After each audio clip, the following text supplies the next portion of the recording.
한 번 더 인사할까요? 여호와께로 돌아갑시다. 반드시 역전할 것입니다.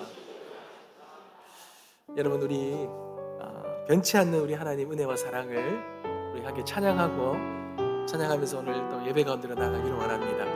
하나님 사랑 변치 않습니다.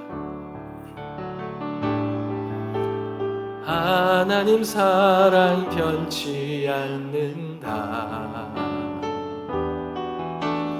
하나님 사랑 변치 않는다.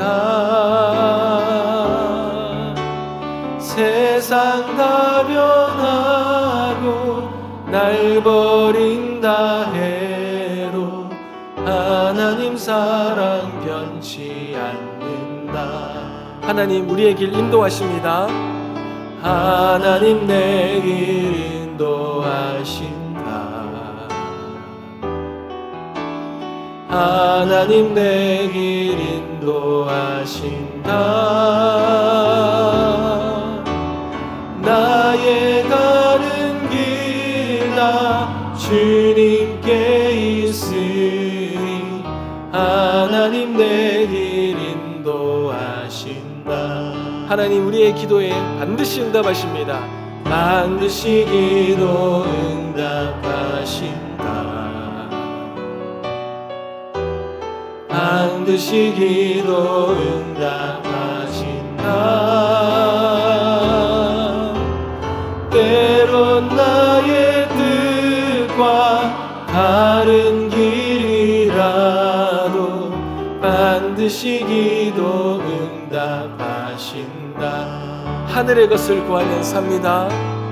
하늘의 것을 구하면 산다. 하늘의 것을 구하면 산다. 세상 헛된 곳에 소망 두지 말고 하늘의 것을 구하면 산다. 우리 하나님께 영광의 박수를 올려드리겠습니다. 아멘. 감사합니다. 맞습니다. 우리 하나님 사랑 변치 않으십니다.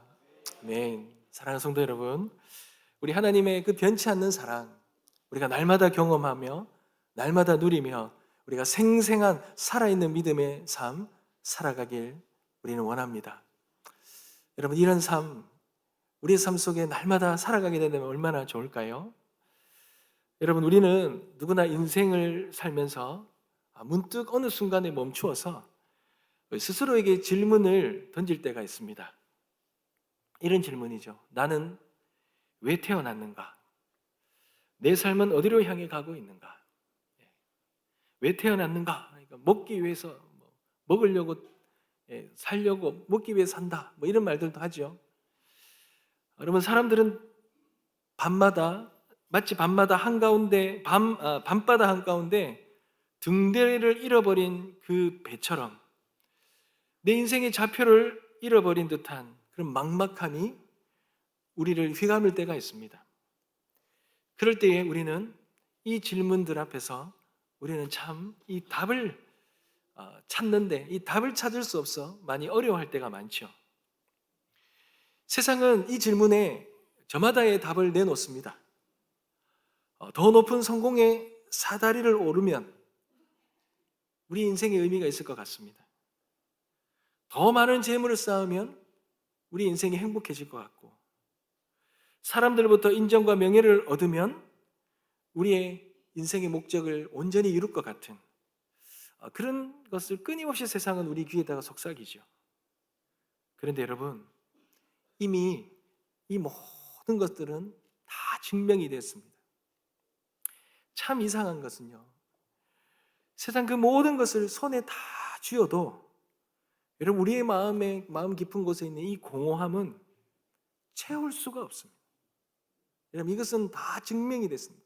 이 세상 속에, 이 풍요로운 세상 속에 살아가는 사람들이 다 느끼고 다 체험하고 그것을 붙잡았는데 갑자기 이 밀려오는 공허함 때문에 사람들은 당황해하고 어려워하는 것은 모든 사람들이 깨닫고 경험하고 있는 사실이죠.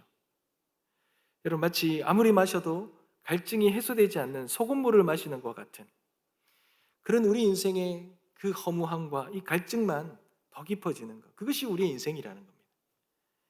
그런데 여러분, 성경은 이 가장 근본적인 질문에 대해 놀랍도록 단순하고 명쾌한 답을 줍니다. 여러분, 우리의 인생의 목적, 우리가 이 땅에 존재하는 목적, 삶의 의미는 하나님이 당신과 사랑의 관계를 위해서 우리를 창조하셨다라는 거예요. 다른 말로 말하면 우리가 하나님과 사랑 안에서 거할 때 우리는 이 땅에서 진정한 행복과 인생의 참된 의미를 얻을 수 있다는 것입니다. 여러분, 에베소서 1장 4절 말씀에 보면 오늘 우리가 읽었던 4절 말씀 한번 보십시오. 우리가 태어나기도 전에, 이 세상이 만들어지기도 전에 하나님께서는 우리를 사랑 안에서 택하셨다 그랬습니다.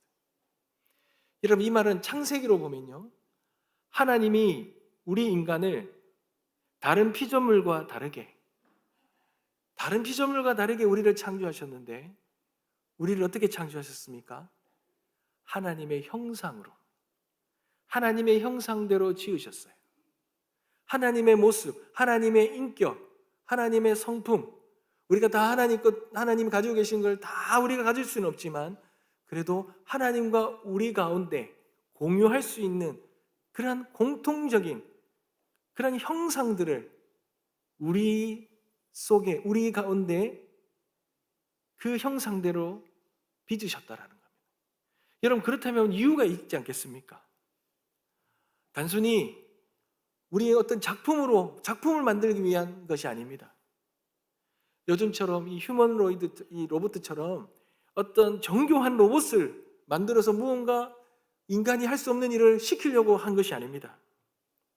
하나님이 우리를 형상대로 만드신 이유는 하나님과 눈을 맞추고 마음을 나누고 깊은 사랑의 그 친밀함을 함께 누리면서 그렇게 살아갈 수 있도록 인격적인 존재로 하나님의 생각과 하나님의 마음과 하나님의 모든 것들을 우리가 함께 누리며 살아갈 수 있는 존재로 우리를 부르셨다라는 것입니다.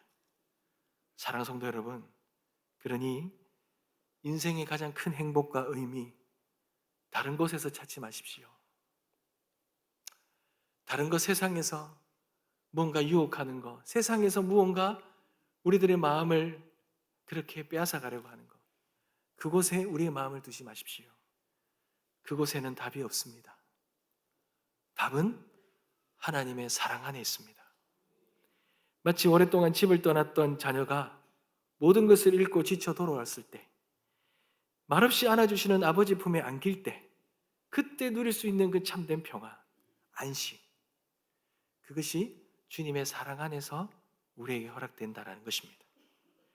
그런데 여러분, 우리는요, 이것이 우리 인생에 너무나도 중요한데 우리가 잊고 살아갈 때가 너무 많다는 겁니다.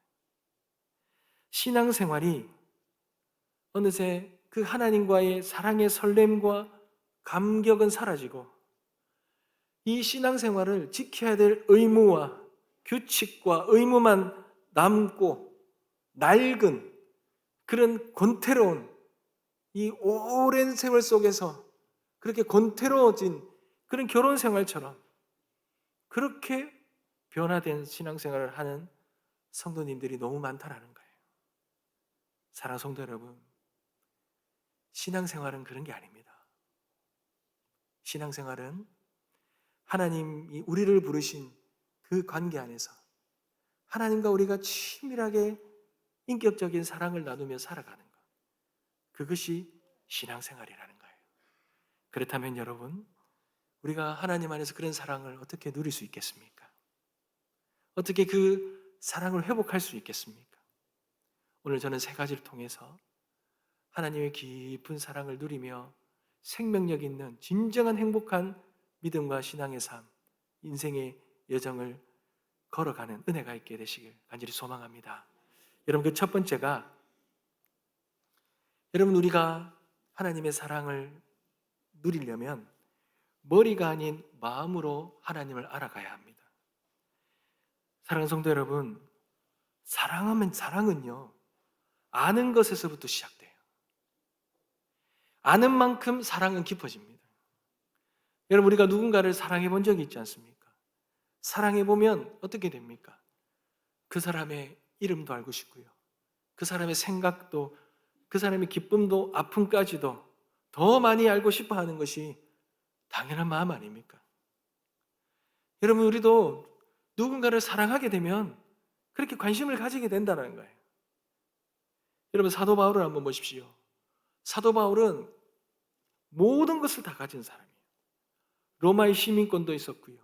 가말리엘의 문화생이라는 최고의 학벌과 흠이 없는 그런 신앙의 삶, 그 율법을 준수하니 세상이 부러워하는 완벽한 그런 스펙을 가진 그런 사람이 사도 바울이었습니다. 근데 그가 다메섹 도상에서 예수님을 인격적으로 만나고 난 후에 그의 인생의 모든 것이 바뀌어버립니다. 그가 가진 것, 자랑스럽게 여겼던 이 모든 스펙들을 배설물로 여긴다 그럽니다. 쓰레기로 여긴다 그래요.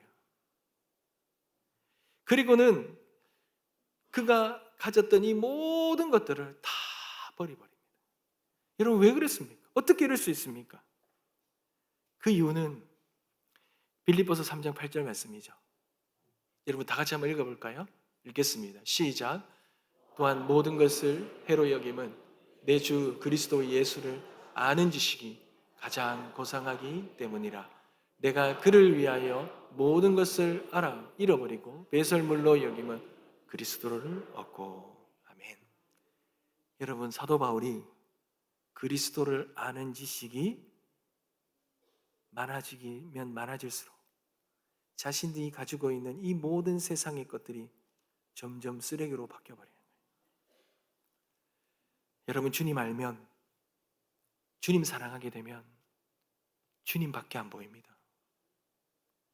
내가 가지고 있는, 내가 누리고 있는, 내가 달성한 것, 이 모든 것, 세상에 자랑하는 모든 것, 그것보다 주님 아는 것, 주님 알므로 주님 사랑하는 마음이 더 커져버리고 이것이 더 귀한 보물이고 이것이 더 귀한 것임을 바뀌어버린다는 것입니다. 여러분, 엠마오로 가던 두 제자 기억하십니까?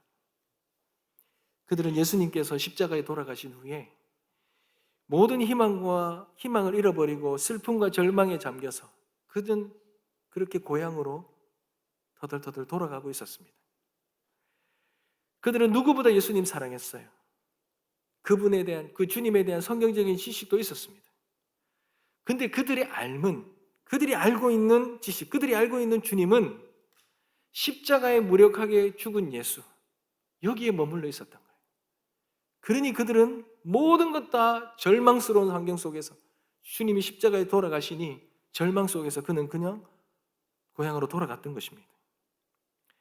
여러분, 머리로는 알았지만 마음은 차갑게 식어버 있었던 것입니다.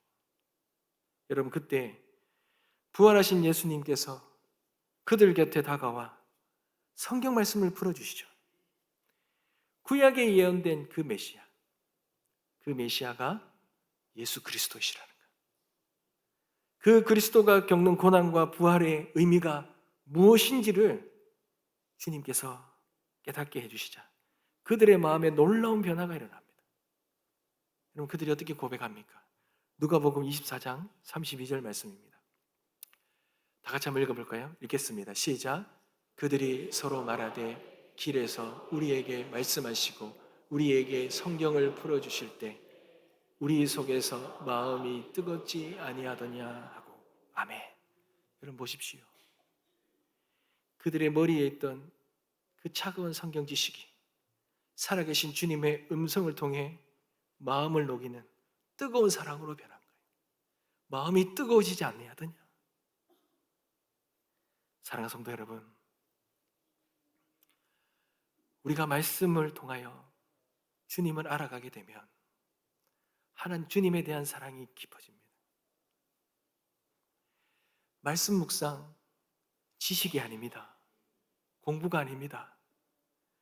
내가 다른 사람보다 더 많이 아는 것, 그거 자랑하려고 하는 것이 아닙니다. 엠마오 제자처럼 살아계신 주님 인격적으로 만나고 그분을 뜨겁게 사랑하게 되는, 그것이 말씀을 통하여 우리에게 주어지는 것입니다. 그러니 우리는 이 말씀을 통하여 하나님을 더 깊이 알아가고 하나님과 더 인격적인 관계 안에서 하나님의 사랑을 통하여 우리가 주님을 뜨겁게 사랑하게 되는 것, 이것이 말씀의 묵상의 은혜라는 거예요. 사랑하는 성도 여러분, 하루를 시작할 때 어떻게 시작하십니까? 저는 하루를 시작할 때 하나님 앞에 하나님이 우리에게 주시는 이 한 말씀을 여러분 붙드시기 소망합니다. 그 말씀을 통하여 하나님은 우리에게 지식이 아니라 우리를 향한 하나님의 아버지의 그 마음과 그 뜻을 우리에게 말씀하실 것입니다. 사랑하는 분의 편지를 읽듯이 여러분 그 말씀 붙들고 하나님의 마음을 구하십시오. 그때 그 말씀이 우리가 하나님을 향한 뜨거운 사랑의 불이 활활 타오르는 놀라운 은혜가 있을 줄 믿습니다. 하나님의 사랑, 우리의 믿음 신앙생활, 하나님을 사랑하는 것, 그 사랑은 말씀으로부터 시작되는 것 잊지 마시고 늘 말씀 안에 거하며 말씀 묵상하며 하나님 마음을 구하며 나갈 때 하나님을 더 깊이 사랑하게 될 줄 믿습니다. 그러한 은혜가 있게 되시길 간절히 소망합니다. 여러분, 두 번째로, 여러분 우리가 하나님을 사랑하려면 기도로 대화하고 순종으로 응답해야 돼요. 여러분, 사랑의 관계는 결코 일방통행이 아닙니다. 그렇게 될 수가 없습니다. 반드시 마음을 나누는 소통과 그에 대한 응답이 있어야 합니다. 하나님과의 관계도 마찬가지입니다. 여러분, 기도가 하나님과의 대화라 그러면 순종은 그 대화에 대한 진실한 하나님에 대한 그 사랑의 응답이죠. 하나님에 대한 사랑의 응답이 바로 순종이라는 것입니다. 여러분, 어떤 아내가 남편에게 매일 여보 사랑해요 라고 말하면서 그 정작 남편의 말에는 전혀 귀를 기울이지 않고 남편이 부탁하는 것, 그 어느 것 하나라도 들어주지 않는다면 여러분 그 관계를 사랑이라고 말할 수 있겠습니까? 사랑은 말로도 표현하지만 그러나 삶의 작은 행동을 통하여 증명되기 때문에 그렇습니다. 여러분, 믿음의 조상 아브라함을 생각해 보십시오. 하나님께서 아브라함에게 100세에 얻은 아들, 눈에 넣어도 아프지 않은 아들 이삭을 하나님 바치라고 말씀하시지 않습니까? 여러분, 이거 인간의 이성으로 이해됩니까? 받아들일 수 있습니까? 도저히 없지요. 있을 수 없는 일입니다. 그러나 아브라함은 다음 날 아침 일찍 일어나서 아들을 이삭을 데리고 모리아 산으로 향합니다. 여러분, 그가 그렇게 나설 수 있는 이 순종, 여러분 이 순종 그냥 맹목적인 복종이 아니에요. 그냥 두려워서, 하나님 두려워서 어쩔 수 없이 행하는 것, 그런 것이 아닙니다. 그가 그렇게 주님 앞에 아들을 데리고 나갈 수 있었던 이 순종은, 이것이 가능한 이유는 수년 동안, 수십 년 동안 하나님과 동행하면서 그 쌓아온 그 깊은 하나님에 대한 신뢰, 하나님에 대한 사랑, 거기서 나온 응답이었던 것입니다.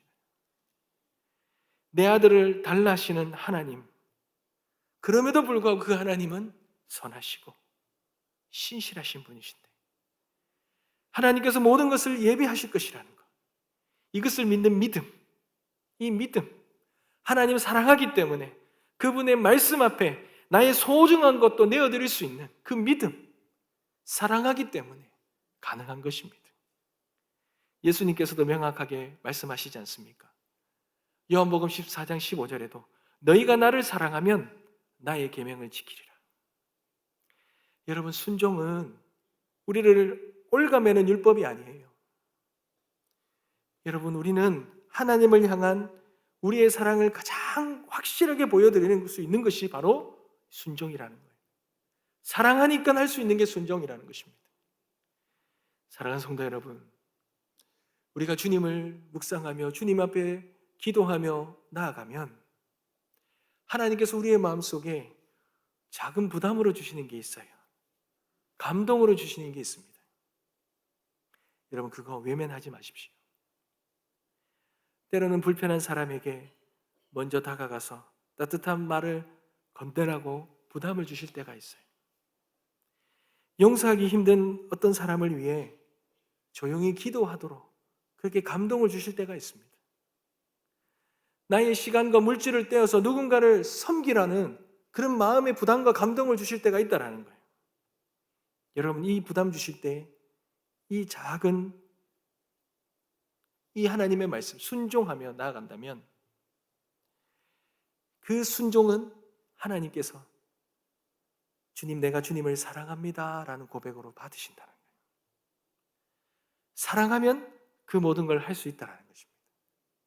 사랑하는 성도 여러분, 우리가 무언가를 율법을 행하고 무언가를 정해놓은 규칙을 잘 따르고, 여러분, 이것이 신앙생활이 아니라 우리가 하나님이 우리를 향한 하나님의 사랑을 알고 우리가 하나님을 뜨겁게 사랑한다면 그 사랑이 우리가 하나님 앞에 하나님이 원하시는 것을, 우리에게 말씀하시는 것을 기꺼이 순종하며 나아갈 수 있다는 것.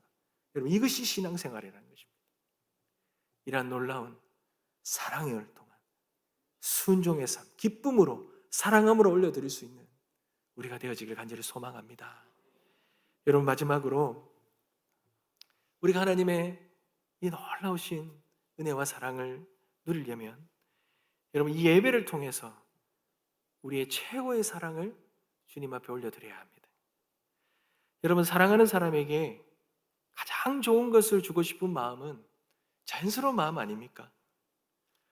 사랑하면요, 우리의 시간, 우리의 물질, 우리의 마음 아낌없이 다 내어줍니다. 여러분, 예배가 무엇입니까? 예배는 우리가 하나님을 사랑하기 때문에 우리가 드릴 수 있는 모든 것, 시간과 물질과 우리의 마음을 그 하나님 앞에 드리는 것이, 그렇게 사랑함으로 드리는 것이 예배입니다. 그러니 이 예배는 사랑의 결정체, 하나님 사랑하는 최고의 결정체가 바로 예배라는 것입니다. 예수님께서 사마리아 여인에게 요한복음 4장 23절에 이렇게 말씀하시죠. 아버지께 참되게 예배하는 자는 영과 진리로 예배할 때가 온다 그러죠. 여러분, 예배는 단순히 정해놓은 시간에 정해진 장소에 앉아있는 그런 종교 행위가 아닙니다. 무언가 출석했고 무언가 시간을 지켰다, 이런 의미가 예배가 아니라는 거예요.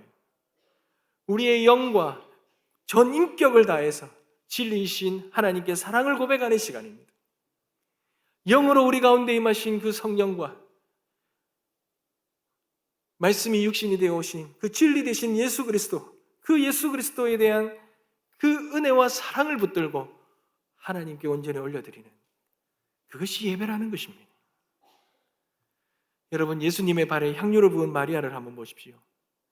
예수님께서 베다니에 계실 때에 마리아는 지극히 비싼 향유, 당시 노동자 1년치의 그 품삯에 해당하는 순전한 나드 한 근을 가져와서 그 옥합을 깨뜨려서 예수님의 발에 붓고 자신의 머리털로 예수님의 발을 닦아주었습니다.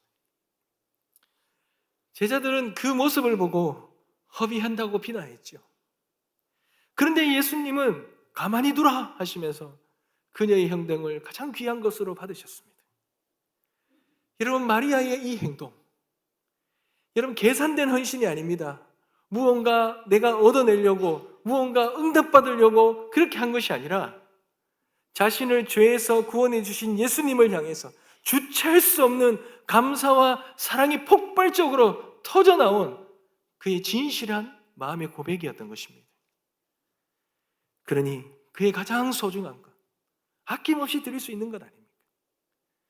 여러분, 제자들은 왜 그것을 허비한다 말합니까? 하나님 사랑하지 않으니, 하나님 사랑하는 마음이 없으니 그것이 다 물질로 보이는 거예요. 그 주님보다 이 물질이 더 아까운 거예요. 더 사랑하는 거예요. 사랑하는 성도 여러분, 우리의 예배가 이 마리아의 옥각과 갖게 되길 간절히 소망합니다. 우리가 드리는 이 예배의 자리가 의무감으로 참석하는 자리가 아니라 한 주간 우리를 지켜주신 그 하나님 은혜에 감사하면서 우리의 가장 소중한 시간과 마음을 깨뜨려서 그 주님께 온전히 올려드리는 사랑의 고백의 시간이 되길 간절히 소망합니다. 여러분 예배의 자리에 나올 때마다 여러분 이렇게 기도 한번 해보십시오. 주님, 오늘 제 마음의 옥합을 깨트려 주님께 사랑을 고백합니다. 우리가 드리는 찬양의 한 소절, 이 기도의 한마디에 우리의 사랑을 담아 주님 앞에 올려드리오니 주님 기뻐 받아주시옵소서. 그렇게 간절히 기도하며 이 예배를 올려드릴 때에 주님이 우리의 사랑을 기쁘게 받으시리라 믿습니다. 그러한 은혜가 있게 되시길 간절히 소망합니다. 주님의 사랑을 누리며 온전한 예배로 올려드리는 은혜가 있게 되시길 주님의 이름으로 축복합니다. 이런 말씀을 맺겠습니다. 사랑하는 성도 여러분,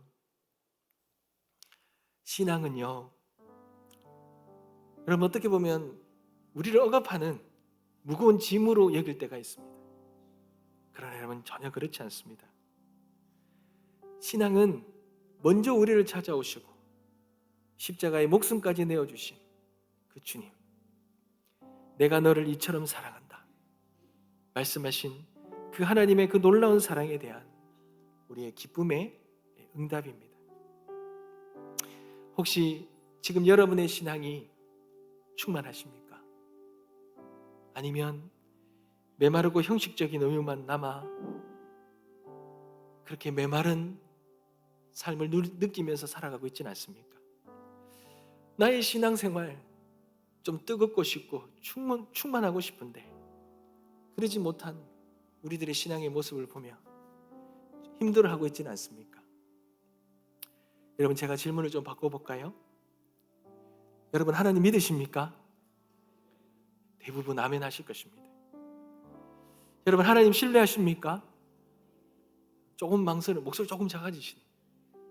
조금 망설여지더라도 여러분 아멘 하실 것입니다. 여러분 그런데 하나님 사랑하십니까? 정말이십니까?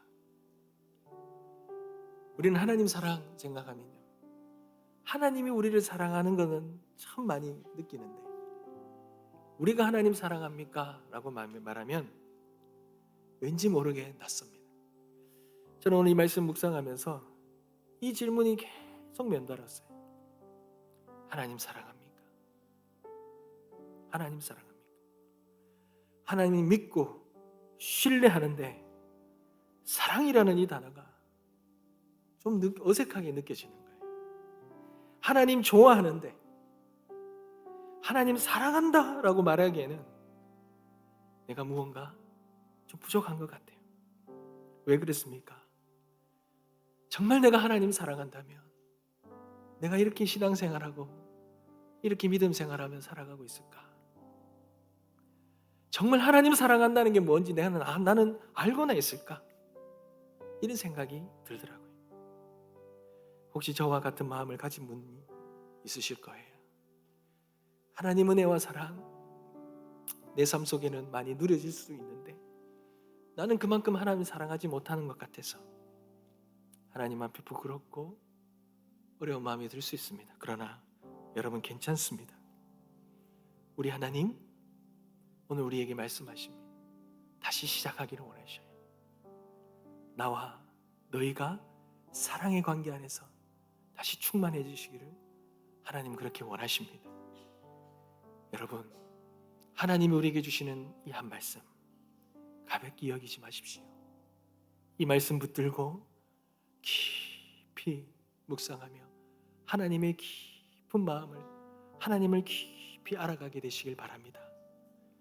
그리고 기도 가운데 주시는 하나님의 그 말씀에 순종이라는 그런 사랑의 응답으로 올려드리길 원합니다. 우리의 마음을 다하여서 우리의 모든 것을 다하여서 우리의 사랑의 최고의 고백인 이 예배를 통하여 하나님 앞에 우리의 사랑을 올려드리길 소망합니다. 그럴 때 우리의 마음에 주님을 향한 사랑의 마음, 그 설레는 사랑의 마음이 다시 살아날 수 있으리라 믿습니다. 그리고 우리의 인생의 참된 의미와 목적이 우리 가운데 발견하게 될 것입니다. 그리고 우리가 살아가는 삶이 변화될 것이고 우리가 살아가는 삶의 여정이 새로워지리라 믿습니다.